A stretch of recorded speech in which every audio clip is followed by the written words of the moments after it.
Halo teman-teman semua, kembali dengan Kak Vino di sini. Oke teman-teman, kita akan membahas tentang materi baru yaitu sistem periodik unsur. Ya, untuk kimia di kelas 10 ya, setelah teman-teman mempelajari tentang struktur atom. Nah, ini akan kita bagi menjadi 4 bagian. Ya, yang pertama adalah kita akan bicara tentang sejarahnya dulu ya, dan ini memang soal-soal ini sering dimunculkan juga. Jadi teman-teman sudah tahu ini adalah namanya tabel sistem periodik unsur. Ya, ini tabel unsur kimia. Nah, tentunya eh, ditemukannya tabel ini lewat proses yang panjang ya. Jadi nggak tiba-tiba langsung disusun seperti ini kan.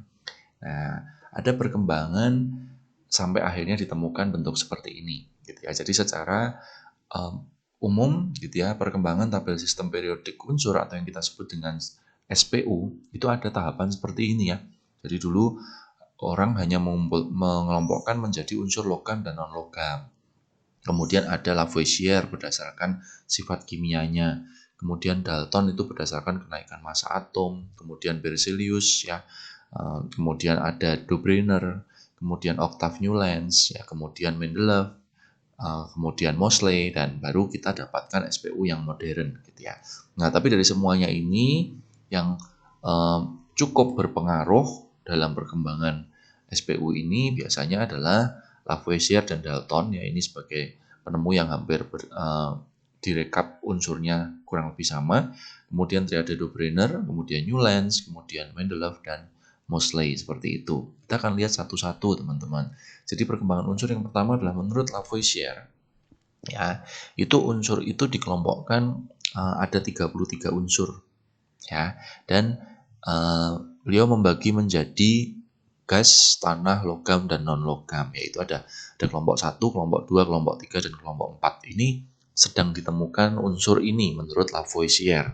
Ya, itu teori SPU yang pertama kali. Kemudian berikutnya juga dia selain menggambarkan ini ya teman-teman ya, jadi ada unsur berkaitan 4 itu, kemudian dilanjutkan dengan Dobryner. Nah, Dobryner ini dia unsurnya akan dikelompokkan menjadi 3 ya. Jadi unsur-unsur dikelompokkan menjadi satu kelompok yang terdiri dari 3 unsur dengan sifat yang mirip serta memenuhi hubungan rata-rata massa atom unsur pertama dan ketiga sama dengan massa atom unsur kedua. Jadi kalau teman-teman lihat, ini salah satu pengelompokannya, misalkan litium, natrium, dan kalium. Kenapa kok Dobryner mengelompokkan seperti itu? Karena ternyata kalau litium punya massa atom 6,94, kalium 39,1, itu kalau ditambahkan, lalu dibagi 2, itu ketemunya adalah sekitar massanya natrium, seperti itu ya. Jadi memang tidak tepat sekali, tetapi intinya kalau di rata-rata antara unsur pertama dan ketiga itu akan menjadi sama dengan unsur yang kedua. Ya, seperti itu. Itu adalah maksudnya pengelompokan cara Dobryner. Nah, Dobryner menemukan beberapa kelompok itu yang disebut sebagai triade. Makanya kita kenal dengan triade Dobryner seperti itu ya. Jadi ini beberapa yang ditemukan oleh Dobryner, ada LINAK, CASRBA dan seterusnya. Ya. Nah, kemudian adalah yang ketiga, itu adalah pengelompokan unsur dengan caranya Newlands. Ya, ini beliau menemukan sistem oktav ya. Kita tahu dalam musik itu oktav adalah do re mi fa sol la si ya. Nah, di unsur-unsur dikelompokkan menjadi 7 di mana unsur ke-1 sifatnya akan mirip dengan unsur ke-8, unsur kedua sifatnya mirip dengan unsur ke-9 dan seterusnya. Jadi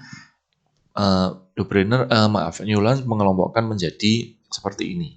Jadi satu kelompok yang terdiri dari 7 unsur, tetapi setelah diteliti nanti unsur pertama itu sifatnya akan mirip dengan unsur yang ke-8 dan seterusnya. Ya, cuman di sini masih ada cukup banyak yang ambigu ya teman-teman ya. Jadi ada unsur yang kok di satu tempat ada 2 unsur seperti itu. Nah, itu masih berkembang lagi. Ya, ini adalah pengelompokannya Newlands. Kemudian yang keempat adalah pengelompokan berdasarkan Mendeleev ya, Dmitri Mendeleev. Nah, Mendeleev ini beliau sudah mempunyai teori yang lebih terstruktur. Jadi ini merupakan awal terbentuknya sistem periodik modern Kemudian unsur-unsur dibagi dalam laju vertikal yang disebut sebagai golongan, di mana unsur-unsur tersebut memiliki sifat yang sama. Dan secara horizontal, unsur-unsur disusun berdasarkan kenaikan massa atom. Ya. Nah, kelebihannya adalah Mendeleev mampu mengosongkan tempat-tempat yang belum ditemukan unsurnya. Bahkan sudah diramalkan sifat-sifat fisika dan kimia dari unsur yang belum diketahui itu. Ya, itu sudah merupakan awal sistem periodik modern. Ya.